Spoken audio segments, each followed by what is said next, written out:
ఎదను గుడిలాగా మార్చేసి ఎదుట దేవతను చూపించి ప్రేమ పూజలే జరిపించేస్తావు. ఇంత మాయలో పడదోసేస్తావు.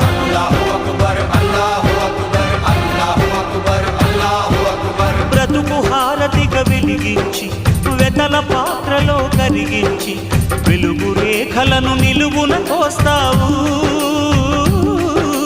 విలువ చీకటిగా మిగిలించేస్తావు.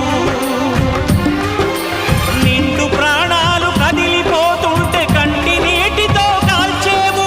బండరాయిలా నువ్వుంటావు కనుకనే బాధపడలేవు. ఈ మాయలన్నీ నీకే తెలుసని మనిషిని పట్టుకు వేధిస్తావు. గుండెనెందుకిచ్చావురా?